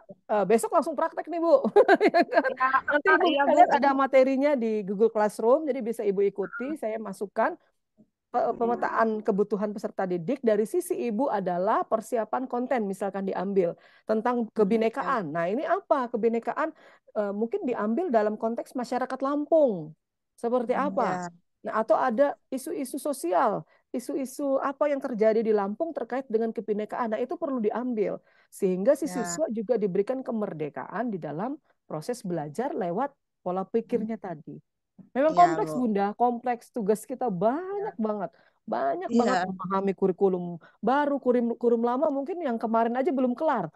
Tapi menyenangkan karena ternyata kurikulum Merdeka ini melengkapi apa yang sudah kita lakukan sebelumnya atau kurikulum sebelumnya. Itu ya Bunda Nah, ya. Semangat Bu ya. Nabila. Terima kasih sudah Terima kasih Ibu. bergabung. Nah, terima kasih. Ya, silakan Iya. Ibu Bapak lain selain Ibu Nabila terkait apa yang sudah disampaikan, mungkin sharing kondisinya sudah mulai menyusun ini tadi malam mungkin sambil begadang atau apa. Ya kan silakan Bapak Ibu. Boleh, boleh jangan malu untuk berbagi di tempat ini karena kita sama-sama untuk bisa menguatkan pendidikan kita lebih baik di komunitas-komunitas belajar kita. Silakan Bapak Ibu.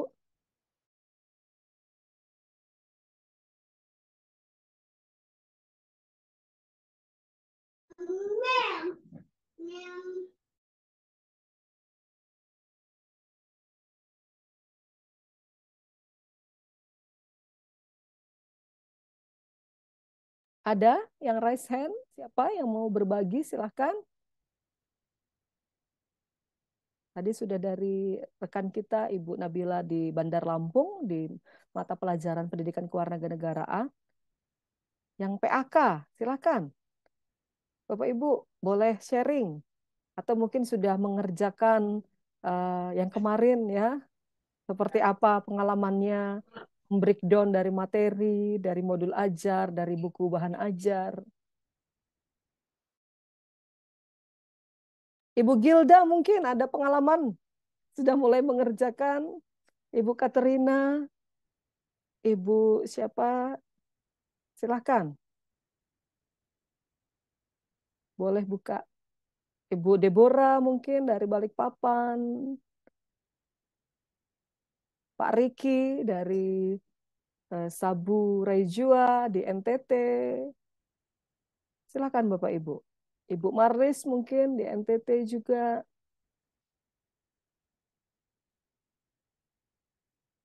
Tidak ada? Bu, saya Bu Fike. Oke, silakan Bu Fike.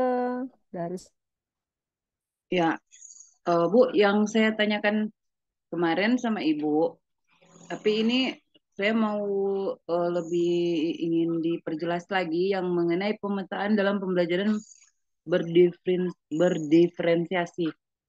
Nah, Bu, di situ kan em, yang tabel pemetaannya kebutuhan belajar berdasarkan minat. Di situ minatnya itu salah satu contoh ya, Bu, di produk. Iya Bunda, nah, lanjut aja Bun. Bagaimana Bun? Ya silakan lanjutin. Nah, kemudian itu di situ membuat tulisan, membuat rencana kegiatan dengan ATK yang dimiliki, suka performance atau ayat hafalan. Ini Bu yang ke ketiga-tiganya ini apa yang minatnya ini produk ini ketiga-tiganya ini yang kita tentukan sendiri atau gimana Bu? Oke, jadi begini Bu, Ibu kemarin bertanya kalau tidak salah di WA tentang kompetensi awal, benar Bu ya? Bagaimana Ya. saya bisa menentukan kompetensi awal di dalam modul ajar, baik itu modul ajar yang memang sudah ditentukan lewat kurikulum Merdeka ini atau tambahan di diferensiasi. Perlu kita pahami dulu bahwa kompetensi awal itu adalah suatu keterampilan atau kompetensi yang dimiliki oleh peserta didik kita sebelum memulai topik pembelajaran. Caranya bagaimana Bapak Ibu ingat di materi kemarin? Caranya kita ambil dari asesmen diagnostik. Nah, asesmen diagnostik ini masuknya ketika di breakdown lagi di dalam pembelajaran diferensiasi. Contoh yang modul ajar kemarin itu kita ambil dari sisi minat non diagnostik. Artinya non-diagnostik itu, non-kognitif, mohon maaf, non-kognitif karena terkait dengan emosi kejiwaan para peserta didik. Hasilnya didapatkan lewat mungkin kegiatan seperti menulis, bercerita, dan apa Bu kemarin? Menulis, bercerita, dan Mewarna, ya menggambar, mewarnai menulis, bercerita, dan atau mewarnai menggambar. atau menggambar.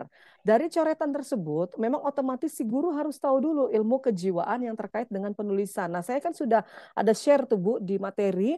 Bapak Ibu silakan buka jurnalnya sehingga bisa mengetahui sejauh mana saya mengetahui coretan-coretan si anak, baik dari garis yang halus, dari garis yang keras, warna yang digunakan oleh peserta didik seperti apa, itu menggambarkan emosi dia. Jadi memang akan terlihat dari hasil deskripsi dan analisa Bapak Ibu terhadap ketiga bagian tersebut kesiapan si siswa belajar. Jadi kompetensi awalnya seperti misalkan Ibu baca di situ bahwa si siswa bla bla bla begini, ya kan? Jadi nanti yang saya gunakan adalah pendekatan pada asesmen diagnostik non kognitif yang menghasilkan produk. Misalkan kalimatnya begitu. Jadi memang tinggal Bapak Ibu mengatur kondisi awal, kompetensi awal di modul ajar itu berdasarkan diagnostik awal. Entah mapel PAK atau mapel yang lainnya. Itu Bapak Ibu. Begitu ya Bu Fike ya.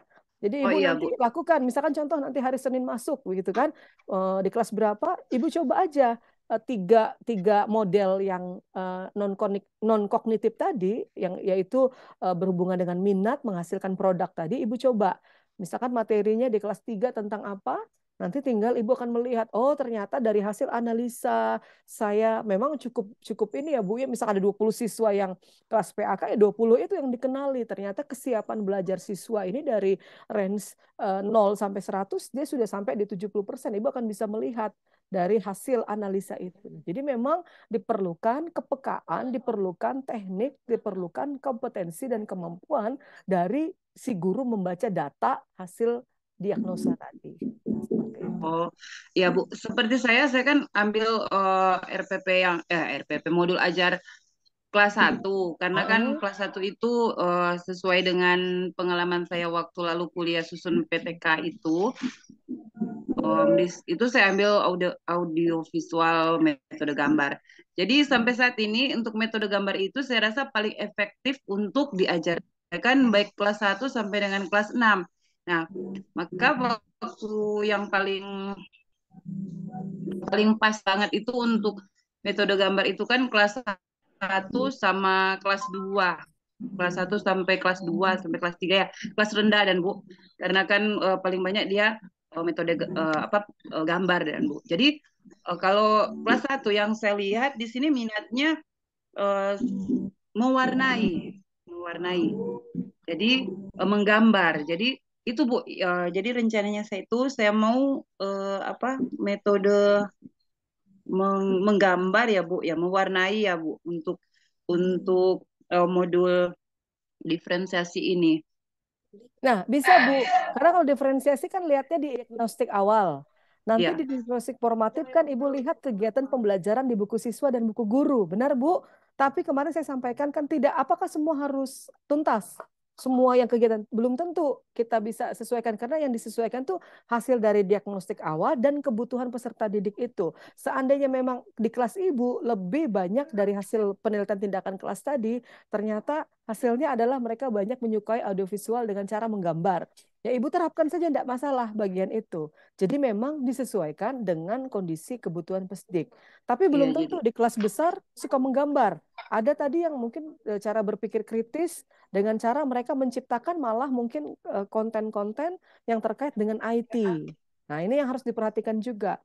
Jangan sampai mereka dari kelas 1 sampai kelas 6 audiovisual menggambar saja. Banyak yang perlu dipilih.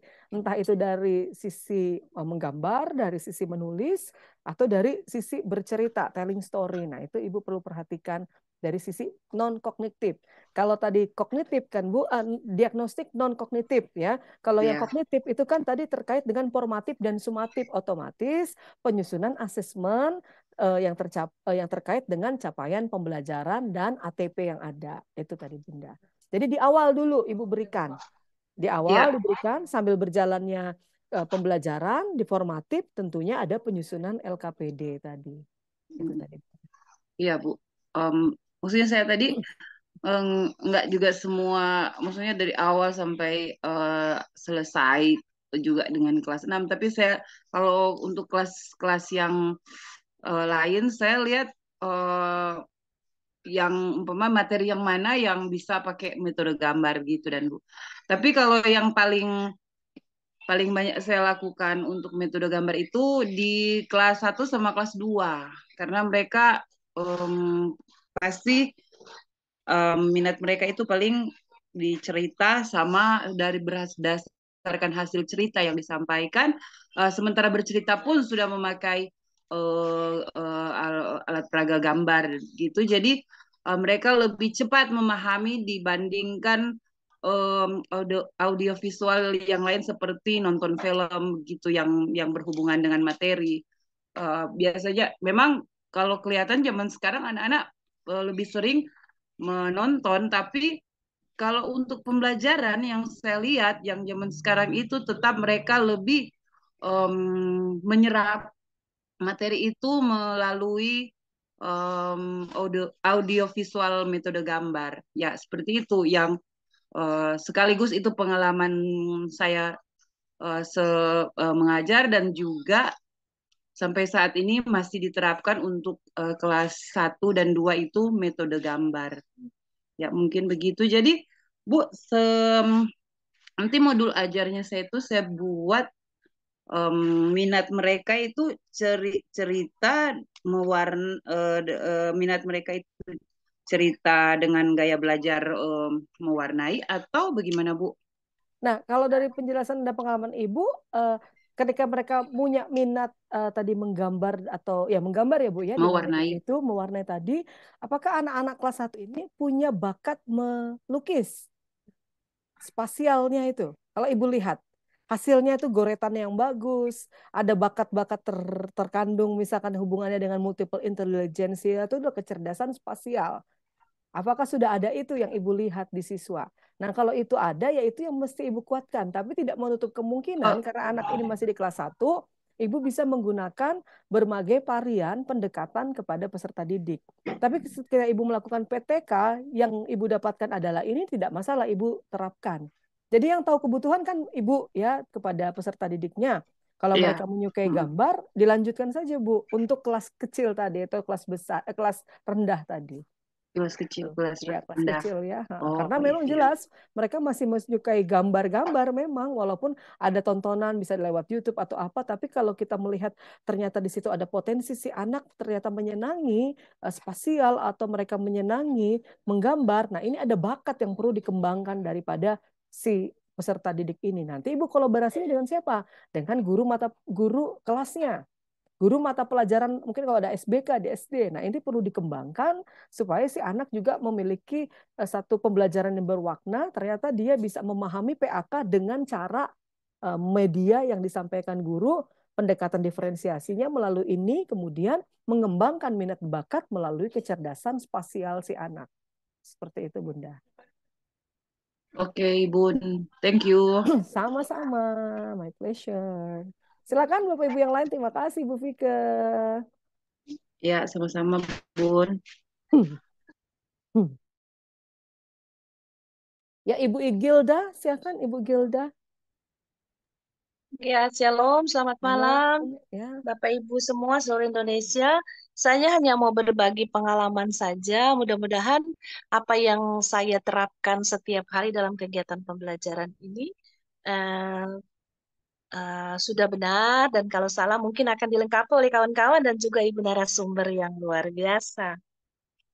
Kami sudah mencoba untuk menyusun modul pembelajaran, di mana yang sudah disebutkan tadi bahwa ada dua hal penting. Yang pertama adalah kompetensi, dan kedua adalah lingkup materi.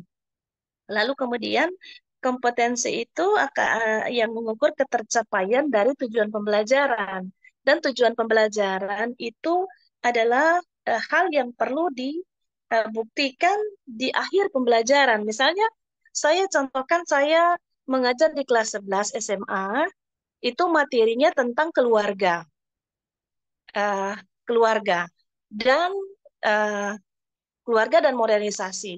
Dari modul yang disusun itu ketercapaian yang dari akhir pembelajaran itu siswa itu dapat dia membedakan ada dampak positif, dampak negatif dari modernisasi, kemudian dia mampu juga mendeskripsikan apa itu pengertian modernisasi, dan pada akhirnya siswa itu dapat membuat satu produk dengan membuat clipping tentang modernisasi yang berdampak baik dan berdampak buruk dalam kehidupan keluarga. Jadi seperti itukah Ibu yang diterapkan dalam kegiatan pembelajaran yang uh, yang mempunyai tujuan pembelajaran yang pada akhirnya dapat dibuktikan atau uh, ada hasil yang dicapai dari kegiatan pembelajaran. Ya demikian Ibu, boleh dikoreksi teman-teman. Terima kasih. Shalom. Ya, shalom Ibu Gilda, dan kebanyak Bu informasi dan wawasan dan juga pengalamannya. Jadi seperti yang sudah disampaikan oleh Ibu Gilda, ya itu benar Bu ya, output hasilnya adalah contoh bagaimana si anak bisa mengembangkan dari ketercapaian TP tadi dengan cara menyusun unjuk kerja tadi dan proyek ya Bu ya, proyek yang terkait dengan clipping. Ya, jadi memang seperti itu. Nanti kan ada di lembar lembar di lembar komponen-komponen modul ajar itu ada LKPD. Contohnya bagaimana ketika ibu mungkin direksi suruhannya dulu ya, perintahnya menyusun apa. Tapi kemudian nanti hasil si anak itulah yang dikumpulkan untuk menilai sejauh mana KKTP itu tercapai melalui output clipping tadi. Jadi yang dilakukan di sekolah ibu dan di kelas ibu udah keren, udah benar itu Bun. Kurang lebih yang kita di K13 mungkin kalimatnya atau kata-katanya itu berbeda saja. Sebenarnya sama aja yang sudah dilakukan di beberapa kurikulum yang sudah kita jalankan, tetapi di dalam di dalam kurikulum Merdeka ini memang memuat berdasarkan kemerdekaan belajar anak dan kebutuhan dia. Ya kan, karena semua anak akhirnya kalau clipping terlibat mencari, menyusun, merangkai, kemudian mencetak, ya kan Bu, semuanya dapat tugas karena berbasis proyek kalau clipping. Dan sekarang untuk clipping anak-anak kan dimudahkan lewat media digital. Nah, kalau kita dulu kan kita mencari koran, mencari buku mungkin, mencari majalah. Mereka mungkin enggak, tinggal lihat di Google sudah mereka bisa print. Tapi mungkin guru mengarahkan cara penyusunan yang lebih nyaman, yang tidak memberatkan seperti zaman kita dulu. Tapi mereka juga mungkin digarisbawahi untuk memberikan komentar positif, bukan hasil kopas dari internet. Karena kita tahu generasi Z dan Alpha ini adalah generasi layar yang memang terus bersinggungan dengan internet. Itu Bunda Gilda udah bagus, keren itu yang dilakukan. Nanti bisa menjadi praktik baik juga buat teman-teman apa yang sudah beliau lakukan di kelasnya. Ya, terima kasih Bunda. Sama-sama Ibu. Silakan ada yang lain lagi.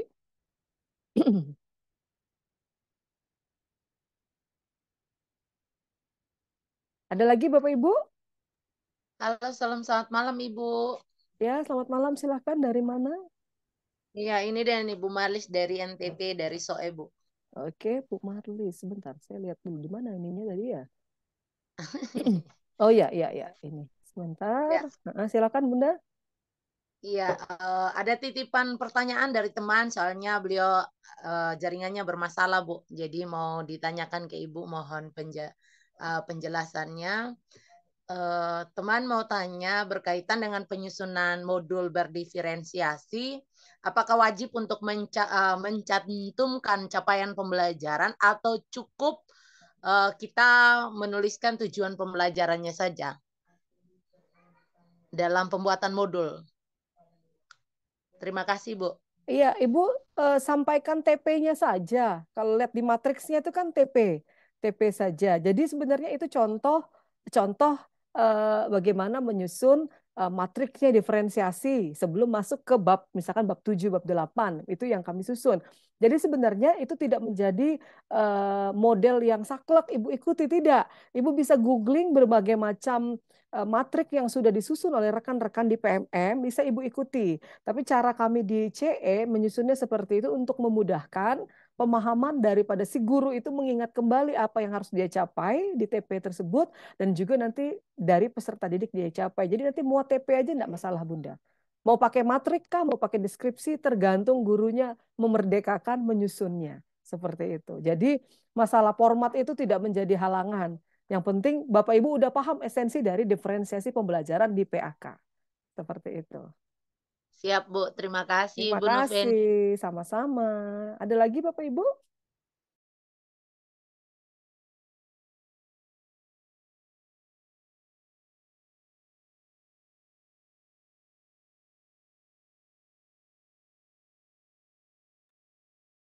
Iya, tidak ada. Waktu kita menunjukkan di waktu Indonesia Tengah jam 21 kurang 10 menit, waktu yang masih panjang. Ya sebenarnya dari waktu kalau di ini sampai jam berapa itu? Pas ya Bapak Ibu ya. Jadi nanti Bapak Ibu masuknya di Google Classroom. Buat teman-teman yang baru masuk di kegiatan Kombel kami, silahkan cek di mana tadi di chat room. Saya sengaja tutup Bapak Ibu, mohon maaf supaya tidak tertutup oleh chat-chat yang lainnya. Jadi memang Bapak Ibu bisa buka chatnya. Ketika hendak bergabung, silakan bergabung di komunitas tersebut. Entah mau mapel apa, sebenarnya yang kami bagikan tidak hanya PAK, tapi teknik-teknis umum tentang pembelajaran, strategi pembelajaran, atau metode yang lainnya. Jadi Bapak Ibu silahkan bisa bergabung. Lalu di situ juga di dalam chat itu saya bagikan Google Class ya, Google Classroom. Di situ ada kode kelasnya. Bapak Ibu gunakan email biasa supaya Bapak Ibu bisa masuk ke dalam situ. Sehingga kalau misalkan belajar ID itu biasanya pada komunitas tertentu. Kayak saya menggunakan Dinas ID ketika mengeluarkan atau mengedarkan Google Form, tidak bisa kalau tidak dari lingkup Dinas atau belajar ID. Jadi kita bisa menggunakan, Bapak Ibu bisa menggunakan email yang lain untuk Bapak Ibu bisa masuk di dalam Classroom. Setelah ini kita akan mengakhiri kelas Zoom kita Bapak Ibu atau ruang virtual Zoom. Kita akan masuk diskusi atau ada waktu Bapak Ibu ke Google Classroom. Jadi Bapak Ibu nanti sambil mengerjakan penugasannya, saya sambil mengupload materi yang sudah disampaikan, lalu juga ada beberapa literatur, terutama tadi yang berhubungan dengan berkebutuhan khusus, saya masukkan ini tulisan dari salah satu profesor di Universitas Negeri di Sumatera, profesor siapa saya lupa namanya, jadi itu betul-betul berguna sekali buat kita di dalam proses pembelajaran yang ada. Itu ya Bapak Ibu ya. Jadi kita akan mengakhiri pertemuan kita pada malam hari ini dan akan ya Bu, Bu Nabila silakan. Ya, tadi kan saya baru masuk. Jadi chat yang mau saya gabung isi presensi sama gabung di classroom itu kok nggak ada ya di obrolannya, Bu? Oh, sebentar. Ibu masuk dulu di webinar, WhatsApp grup webinar sudah ada itu di chat itu. Coba scroll ke atas. Ya. Klik, nanti Ibu udah langsung tergabung itu. Nanti saya coba informasikan kembali presensinya ke sana di hari pertama, hari kedua. Lalu yang berikutnya adalah Ibu bisa klik yang classroom. Kode kelasnya MKAHXG, gunakan email non belajar ID. Jadi email yang biasa. Di situ ada penugasannya sesuai dengan mapel yang Bapak Ibu ampu. Karena kan di sini juga bukan hanya PAK, tapi rekan-rekan dari lain supaya bisa menyusun. Tapi mohon maaf Ibu, contohnya memang dari PAK. Bapak Ibu tinggal menyesuaikan aja dengan lingkup kelas atau mata pelajaran yang Bapak Ibu ampu. Seperti itu. Nah, kita menyelesaikannya Bapak Ibu tugasnya sampai tanggal 12. Ya Bunda? Bisa ya? Iya nih, tapi belum keluar Bu chatnya Bu. Oh belum ya? Tadi udah saya scroll tapi kok belum keluar ya Bu? Oh saya cek lagi ya sebentar. Bapak Ibu yang baru bergabung terima kasih. Saya coba copy lagi. Nah ini dibagikan yang ulang WhatsApp grup saya bagikan aja Bu. Ini WhatsApp grupnya. Kemudian ini yang link Google Classroom. Jadi di kelas kita Kombel ini karena harus ada output ya Bapak Ibu supaya memang mengetahui bisa menjadi referensi teman-teman yang lain. Seandainya juga nanti bisa diupload di bukti karya Bapak Ibu, silahkan. Hasil yang Bapak Ibu sudah lakukan itu sudah saya bagikan chatnya. Sebentar, saya cari dulu yang presensi hari pertama. Nah ini link presensi hari pertama mungkin masih tertutup ya karena memang di hari pertama kemarin jam 12 sudah ditutup, tapi saya coba buka karena ada teman-teman yang memang belum sempat presensi. Nah, sudah Ibu Nabila dan teman-teman lain melihat? Ya sudah Bu. Terima kasih ya Bu.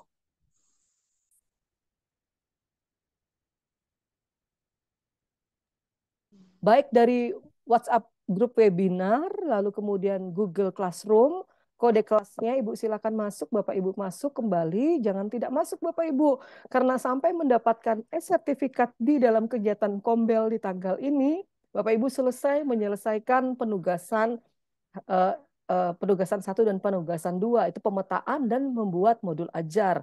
Itu nanti kita semuanya share di grup ya kan, atau bukan di grup, di Google Classroom-nya, semua bisa melihat, semua bisa memberikan penilaian, memberikan saran, memberikan masukan.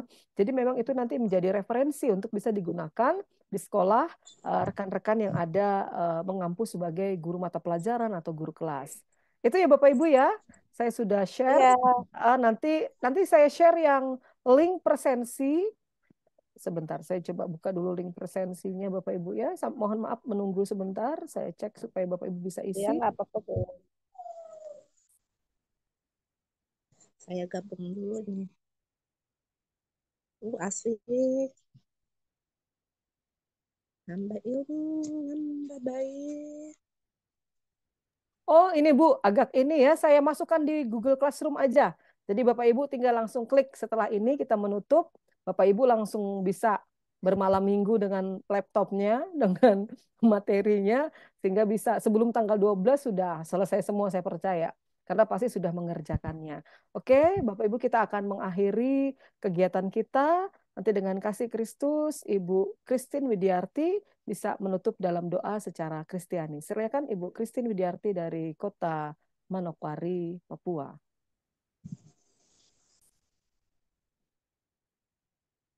Ya baik, shalom, selamat malam untuk kita semua. Ya, terima kasih untuk Ibu pemateri yang sudah menyampaikan materi yang luar biasa bagi kami, terutama guru-guru PAK, karena memang sekarang semuanya lewat aplikasi dan kita juga mau tidak mau harus belajar, ya karena itu untuk kemajuan anak-anak bangsa. Baik, terima kasih untuk pertemuan kedua hari ini. Dan saya akan menutup dalam doa. Baik, kita berdoa. Bapa di surga, terima kasih Tuhan di saat malam hari ini Engkau baik dan sangat baik dalam kehidupan kami. Secara khusus Tuhan, kami boleh melewati kegiatan webinar ini dari hari pertama sampai di saat malam hari kedua. Terima kasih untuk penyertaan Tuhan dalam kehidupan kami. Secara khusus untuk kami guru-guru yang mengajar di sekolah, mendidik, dan juga mengajar untuk menjadi berkat, terutama mendidik menjadi anak-anak bangsa yang berakhlak mulia di hadapan Tuhan. Terima kasih Bapak, terima kasih untuk kegiatan ini. Tuhan Yesus senantiasa memberkati pemateri dalam setiap tugas tanggung jawab, pekerjaan dan juga pelayanan yang dikerjakan. Kiranya Tuhan memberkati, dan terlebih Tuhan secara khusus bagi kami guru-guru, biarlah materi yang sudah kami terima hari ini kami boleh pakai, kami gunakan untuk kami aplikasikan dalam pengajaran kami di sekolah. Terima kasih Bapak, terima kasih. Kami menyerahkan seluruh kehidupan kami, biarlah kami boleh mendidik anak-anak sepenuh hati dan tentunya hanya untuk hormat dan kemuliaan bagi nama Tuhan. Terima kasih Bapak, terima kasih. Kami bersyukur di saat malam hari ini, dan kami mengakhiri kegiatan webinar di hari yang kedua di dalam nama Tuhan kami Yesus Kristus. Haleluya. Amin. Ya, terima kasih Ibu Christina Widiarti. Bapak Ibu mohon bisa bersabar dulu. Kita ambil foto ya, ambil foto bersama supaya menjadi juga nanti bukti Bapak Ibu. Ibu Bapak Ibu bisa ambil di Google Classroom, misalkan itu sebagai bukti daripada kegiatan Bapak Ibu menghadiri apa ini tadi kegiatan ini tadi ya, Kombel atau webinar. Silakan buka dulu Bapak Ibu. Saya akan screenshot kehadiran Untuk Bapak Ibu. presensi yang hari ini sudah ada ya? Presensi nanti Link saya presensi. share di grup ya Bapak Ibu ya. Jadi silakan Oke, dibuka siap. baik materinya juga Google Classroom-nya. Silakan sambil bermalam minggu ria Bapak Ibu bisa mengerjakannya agar tidak menjadi beban ketika di jam sekolah mengerjakan penugasan sampai pada sertifikat di tanggal 15. Ya, untuk Berarti yang ada tugas baru nih malam ini. Iya, Bapak Ibu, kami di CE setiap kegiatan itu ada penugasan bukti fisik. yang bisa nanti di-download juga Bapak Ibu hasil dari pekerjaan Bapak Ibu dan juga rekan-rekan sebagai referensi. Ya, yang pertama, slide pertama, 1, 2, 3. siap. Oke, sebentar saya share dulu ke Telegram ya Bapak Ibu, karena saya tidak WhatsApp web di sini, tapi Telegram yang saya gunakan. Yang kedua, 1, 2, 3. Ya, sebentar, sabar ya Bapak Ibu ya. Yang ketiga, wah yang ketiga masih banyak yang tutup ini, Bapak Ibu boleh buka. Sudah menjadi memang hadir di dalam kegiatan ini. Yang ketiga ya, masih banyak yang tutup ya, nggak apa-apa ya. Saya share screen yang ketiga. Mati lampu. Ini sudah buka kameranya, cuma nggak muncul. Yang keempat, Bapak Ibu, nah ini juga masih banyak yang tutup Iya, ini. ada apa-apa. Nggak apa-apa ya, yang keempat ya. Ada juga yang baru mau masuk, tadi sudah sampai 130 berapa yang hadir, tapi mungkin Jaringan ini kayaknya. jaringan keluar masuk. Yang terakhir, yang kelima, Bapak Ibu siap-siap buka, yang slide kelima, 1, 2, 3. Ya, terakhir. Oke, sudah aman. Oke, Bapak Ibu. Terima kasih Bapak Ibu kebersamaannya. Di PMM Bapak Ibu cek tanggal 14 kita ada kegiatan lagi yaitu TTS pada PAK dan BP dibawakan instruktur kita dari Kota Kupang, Nusa Tenggara Timur, Bapak Pengawas Christopher A.O. Metboki. Jadi silakan bergabung di tanggal 14 di jam yang sama 18 sampai 20 atau 21.